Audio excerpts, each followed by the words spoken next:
सारी चिंता ईश्वर को सौंप दें, सब ठीक हो जाएगा। जिंदगी एक लंबी यात्रा है। इस यात्रा में रुकावटें आती हैं, मोड़ आते हैं। कभी सुख का सूरज चमकता है, कभी दुख की काली रात घेर लेती है।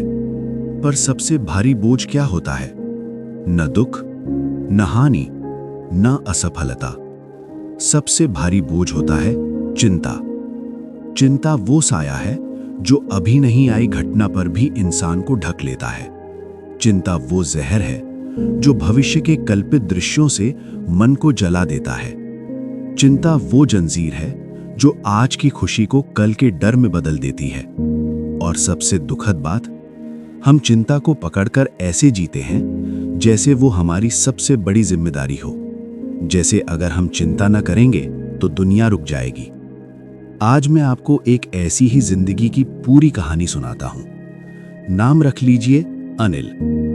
एक साधारण सा लड़का उत्तर भारत के एक छोटे से कस्बे में पैदा हुआ। बचपन। अनिल का बचपन खुशहाल था। पिता सरकारी नौकरी में थे, मां घर संभालती। स्कूल में पढ़ाई अच्छी, दोस्तों के साथ खेलना, हंसना, सपने देखना।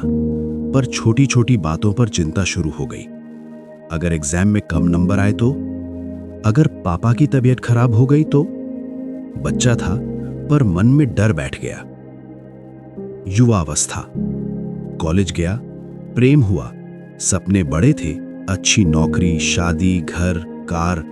पर नौकरी नहीं लगी। कई इंटरव्यू दिए, रिजेक्शन आए। चिंता बढ़ी। अगर शादी टूट गई तो, अगर मैं कभी सफल न हुआ तो। रातों को नींद नहीं आती, दिन में चेहरे पर मुस्कान, मन में तूफान। एक दिन पिता ने देखा, बोले, बेटा चिंता मत कर, ईश्वर सब देख रहा है। अनिल ने हंसकर टाल दिया, पापा आप पुराने जमाने के हो, आजकल सब अपने हाथ में होता है। शादी और परिवार। 25 की उम्र में शादी हुई। पत्नी का नाम प्रिया, बहुत समझदार। 2 बच्चे हुए, बेटा और बेटी। नौकरी लगी एक प्राइवेट कंपनी में, सैलरी ठीक ठाक। घर लिया, कार ली। पर चिंता कम नहीं हुई। अगर कंपनी बंद हो गई तो बच्चों की पढ़ाई का क्या, लोन कैसे चुकाऊंगा? अगर बीमारी आ गई तो। प्रिया कहती, अनिल थोड़ा आराम करो, सब ठीक है। वो कहता, तुम नहीं समझती, मुझे सोचना पड़ता है, मैं परिवार का एकमात्र कमाने वाला हूं। मध्यम आयु। 35 साल की उम्र। पिता का देहांत, मां बीमार, बच्चे स्कूल में। नौकरी में प्रमोशन नहीं मिला, सैलरी बढ़ी नहीं, महंगाई बढ़ी। चिंता अब बीमारी बन गई। डॉक्टर ने कहा एंजाइटी डिसऑर्डर, बहुत ज्यादा सोचने से है, दवाइयां लो। दवाइयां ली, कुछ दिन राहत, फिर वही। एक रात प्रिया ने कहा, अनिल तुम्हारी चिंता हमें भी खा रही है। तुम हंसते नहीं, बच्चे तुमसे डरते हैं, कुछ करो ना। अनिल रो पड़ा। पहली बार बोला, मैं थक गया हूं, हर पल डर लगता है, क्या होगा क्या होगा। मोड़। उस रात वो मंदिर गया। रात के 12 बजे मंदिर खुला था। एक बूढ़ा पुजारी बैठा था। अनिल ने सब कह डाला। पुजारी ने सुना, फिर बोले, बेटा तुम प्रार्थना करते हो? हाँ। क्या मांगते हो? सब ठीक हो जाए। और बस यही। पुजारी मुस्कुराए, बेटा तुम मांगते हो पर सौंपते नहीं। प्रार्थना का मतलब है अपना बोझ उतार दो। ईश्वर को कहो, अब तू संभाल, तुम सिर्फ कर्म करो, बाकी वो देख लेगा। अनिल ने पूछा, पर अगर कुछ बिगड़ गया तो? पुजारी बोले, बिगड़ेगा तो बिगड़ेगा, पर चिंता करने से क्या बदलेगा? चिंता सिर्फ तुम्हें खाएगी। ईश्वर की मर्जी से कुछ नहीं बिगड़ता, सब उसके प्लान में होता है, तुम्हें बस विश्वास रखना है। अनिल घर लौटा। उस रात पहली बार कुछ नहीं मांगा, आंखें बंद की, भगवान की तस्वीर के सामने बोला, हे प्रभु मैं बहुत थक गया, मैं हार नहीं मान रहा, पर अब और नहीं संभाल पा रहा। ये परिवार, ये नौकरी, ये स्वास्थ्य, ये भविष्य सब तेरे हैं। तूने दिया था, अगर लेना है तो ले ले। मैं सिर्फ इतना कहता हूं, मुझे मेहनत करने की ताकत दे, बाकी तू संभाल। मैं सौंप रहा हूं। सच में, अब चिंता तू ले ले, मैं सोऊंगा। कोई चमत्कार नहीं, पर नींद गहरी आई। नई शुरुआत। अगले दिन उठा, मन हल्का, ऑफिस गया, काम किया।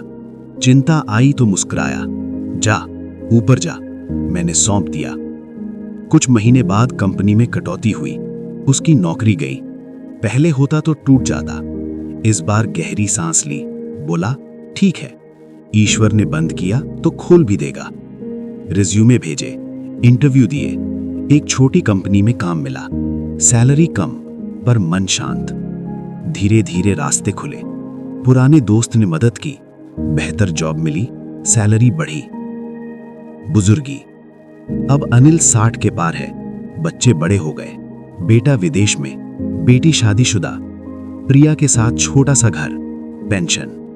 पर चिंता अब नहीं आती। कभी कभी आती है, जैसे अगर स्वास्थ्य बिगड़ गया तो। तब वो मुस्कुराता है, कहता है जा, तू ऊपर जा, मैंने तो सालों पहले सौंप दिया।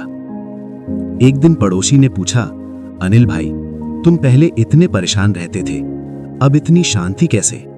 अनिल बोला, मैंने समझ लिया, ईश्वर हमारी कहानी हमसे बेहतर लिखते हैं। हमारा काम है ईमानदारी से कर्म करना, प्रयास करना और बाकी छोड़ देना।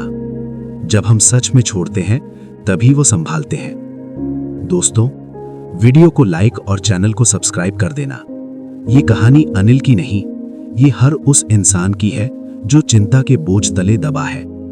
अगर आज आप भी थके हैं, मन भारी है, रातें बेचैन हैं, भविष्य डरावना लगता है, तो बस एक पल रुकिए। हर चिंता को नाम दीजिए, एक एक करके। पैसे की, नौकरी की, रिश्तों की, स्वास्थ्य की, बच्चों की, भविष्य की। फिर आंखें बंद कीजिए, गहरी सांस लीजिए और कहिए, हे ईश्वर, ये सब तेरे हैं, मैंने सौंप दिया। मैं मेहनत करूंगा, प्रयास करूंगा, ईमानदारी से कर्म करूंगा, पर डरूंगा नहीं। चिंता तू ले ले, अब तू संभाल, मैं आराम करूंगा।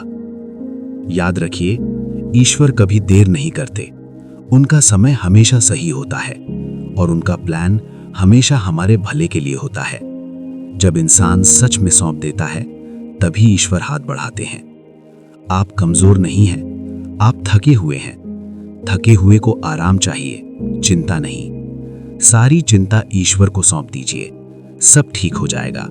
ना आज तो कल, ना आपके हिसाब से तो आपके सबसे बड़े भले के लिए।